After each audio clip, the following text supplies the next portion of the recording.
Comme je le disais au début de cette célébration, le temps de l'Avent n'est pas un temps de préparation à Noël. C'est un temps de préparation, de rencontre avec celui qui vient à notre rencontre.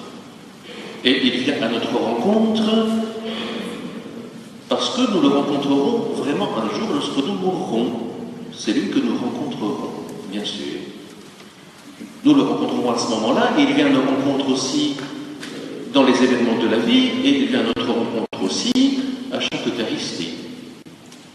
Ainsi. Il vient ainsi. Et nous, nous sommes invités à aller vers lui. C'est cette rencontre-là. Et il s'agit de nous préparer à cette rencontre. Si nous sommes ici-bas, nous savons que nous ne resterons pas toujours ici-bas, bien sûr. Et d'ailleurs, lorsque nous allons communier, c'est bien lui qui vient à notre rencontre et nous qui allons à sa rencontre, puisque nous nous déplaçons pour aller vers lui. Et c'est bien ceci qui se passe ainsi. Et il vient aussi à notre rencontre à Noël, de manière inattendue, chaque fois, de manière différente. Mais si je veux l'accueillir à Noël et que je me contente de faire des préparatifs simplement, qu'est-ce que j'aurais préparé de mon cœur pour accueillir celui qui vient de manière inattendue? Toujours inattendue. Toujours dans des événements auxquels je ne m'attends pas. Toujours. Alors on m'a demandé d'abord de parler de ce temps de l'Avent et des 4 dimanches de l'Avent qui sont en gros tous les ans les mêmes. Le premier dimanche de l'Avent, vous l'avez entendu, c'est veiller. Et c'est toujours ceci. Veiller, prier sans cesse. C'est cela, le premier dimanche de l'Avent, tous les ans. Le deuxième dimanche de l'Avent, c'est toujours la prédication de Jean-Baptiste.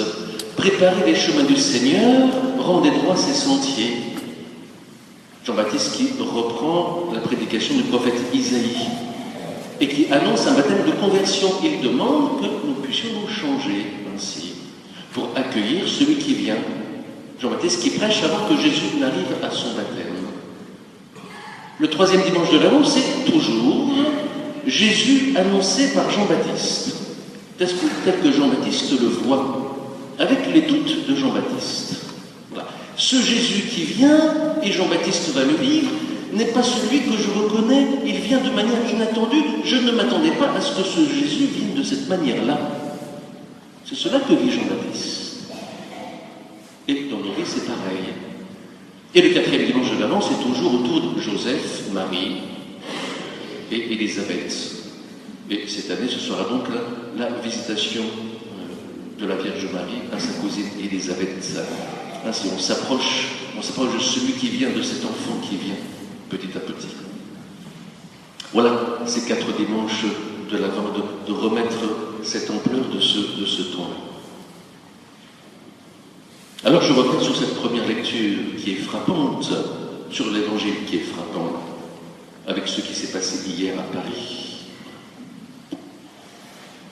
Voilà, les hommes mourront de peur dans l'attente de ce qui doit arriver au monde, car les puissances des cieux seront ébranlées. Et de fait, il y a de quoi avoir peur. De fait. On est dans une situation tout à fait étonnante. Donc, les puissances des cieux sont ébranlées. Je vais faire un petit jeu. Jupiter est ébranlé. On pourrait dire ceci comme ça. Et oui. Les puissances des cieux, c'est tout ce qu'on met au pinacle, qu'on met d'abord. Ainsi. Et je ne peux pas m'empêcher d'entendre dans cette première lecture ce que disait le prophète Jérémie. Je ferai germer pour David un germe de justice. Il exercera dans le pays le droit et la justice. Je ne peux pas m'empêcher d'entendre cette phrase-là avec les événements qui se passent.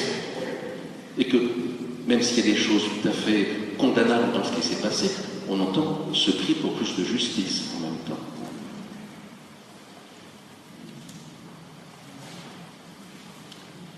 Et donc, dans cet évangile, la peur. Et de fait, et dans nos vies, nous avons peur, il nous arrive d'avoir peur. Et quand on a peur ainsi, eh bien on se protège. On se protège ainsi, ce qui est normal, c'est le réflexe naturel de la peur. Et ça nous habite tous à tel ou tel moment de notre vie. Et ce qui est surprenant, c'est cette venue dans ces événements de ce Jésus. Il vient. Il vient dans ces événements-là. Il advient, comme je l'ai marqué sur la feuille paroissiale. Quelque chose est en train d'advenir que nous ne connaissons pas, qui est inattendu. Nous ne savons pas jusqu'où ça va aller, mais il y a quelque chose qui advient. Et comment Jésus va venir dans ce qui advient, nous ne le savons pas. Mais il vient, il nous rejoint. Et ce que dit Jésus, ainsi, quand ces événements arriveront, alors que quand on a peur, on a tendance à se courber, à se protéger, Jésus dit « Redressez-vous et relevez la tête ». Le contraire de la peur. Redressez-vous et relevez la tête. Ainsi. N'ayez pas peur, dit Jésus. Il nous le dit. Il est présent. Et je ne peux m'empêcher de penser à Saint Maximilien Kolbe dans son camp de concentration, qui a fait baisser les yeux quand il a voulu prendre la place d'un père de famille que le chef de ce camp de concentration voulait condamner à mort. Il a pris sa place et le chef de ce camp de concentration est venu le regarder et il a fait baisser les yeux de ce chef de concentration alors que tout le monde en avait peur.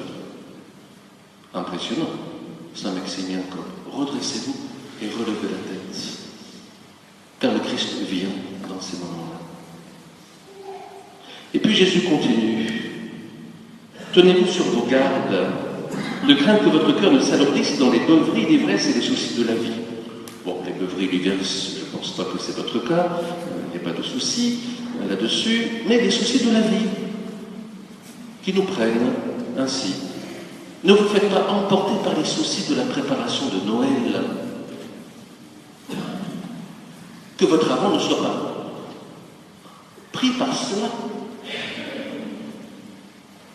C'est pas ça.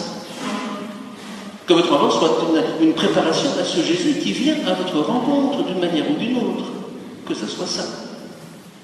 Mais ne vous laissez pas alourdir par ce qu'il faut faire pour que la fête soit belle. Non, préparez-vous.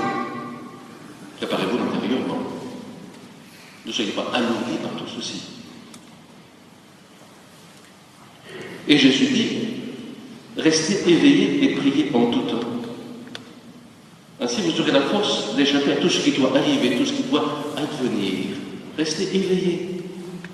Ne vous laissez pas prendre ainsi. Et priez en tout temps. Ne l'oubliez pas. En tout temps. À tout instant.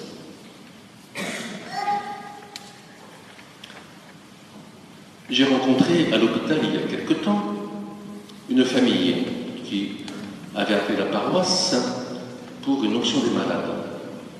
Et je suis arrivé trop tard. Mais la famille avait appelé trop tard aussi. Et quand je suis arrivé à l'hôpital, le malade était mort. Et du coup, j'ai parlé avec la famille, les infirmières étaient en train de s'occuper du corps, et je suis resté avec la famille dans ce moment d'épreuve. Et puis j'ai parlé avec la famille et je demandais à la famille de parler de celui qui venait de mourir. Et puis c'est un homme qui avait donc eu 2 mariages, donc des enfants des 2 mariages, je l'ai mis dans la feuille paroissiale ici, et je voyais le 2e mariage ici qui était là, et les enfants qui racontaient tel qu'était leur père, tel qu'ils l'avaient connu, bon, honnête travailleur, bon, tendre, très bon éducateur. Et puis il y avait la fille aînée du 1er mariage, qui me dit ce que mes frères et sœurs disent, ce n'est pas l'homme que j'ai connu. C'est un autre homme que j'ai connu, qui n'était pas tendre, qui travaillait énormément, qui était très peu présent. Et elle continue à me raconter. Mais l'an passé, il avait changé de région, cet homme, l'an passé, il est venu pour me retrouver. Ça faisait des années et des années que je ne l'avais pas vu et que je ne voulais plus le voir, dit-elle. Que je ne voulais plus le voir. Et lui, il a fait ce chemin de changer de région ainsi, de revenir dans sa région d'origine pour retrouver sa fille, sans la prévenir, sans lui dire. Et, alors je ne sais plus comment ça s'est passé, et il va la voir. Et sa fille, qui ne voulait pas le voir, qui ne voulait plus le voir, l'a vu venir et lui a ouvert les bras. Très beau. Très belle réconciliation. Voilà ce qui s'est passé dans la vie de cette fille, quelque chose d'inattendu, non prévu, du Christ qui vient vers elle d'une certaine manière, pour vivre une réconciliation. Voilà ce qui est advenu dans sa vie. Et ce n'était pas prévu. Et elle a ouvert les bras. Elle aurait pu les fermer, mais elle a ouvert les bras à celui qui venait ainsi, pour vivre cette réconciliation. Voilà le Christ qui advient dans la vie d'une famille ainsi. Et c'est très beau que cet homme ait fait ce chemin, un an avant de mourir ainsi. C'est magnifique, ceci. C'est magnifique. Alors le Christ advient dans nos vies, même si nous souffrons et que c'est difficile parfois. Mais dans les épreuves, finalement, il finit par advenir d'une manière toujours inattendue. Toujours. Et la question, c'est, est-ce que je serai prêt à ouvrir les bras quand il viendra de manière inattendue? On pourrait penser à Maïté Guertaner aussi, lorsque son bourreau est venu la voir aussi. Et qu'elle a ouvert les bras aussi. Ce temps de l'Avent, c'est ceci. C'est ceci. Soyons éveillés. Éveillés. Ne passons pas à côté de ce temps-là. Accueillons celui qui vient à notre rencontre et qui viendra à Noël de manière différente. Soyons attentifs aux rencontres dans ce temps de l'Avent. Qui je rencontre? Les personnes que j'évite de rencontrer d'habitude, ou ceux que je ne vais pas visiter, ou qu'est-ce que je vais poser comme acte pendant ce temps de l'Avent? Pas simplement de préparer le repas de Noël. Qu'est-ce que je vais poser comme acte ainsi? Comment je vais me préparer au Christ qui vient?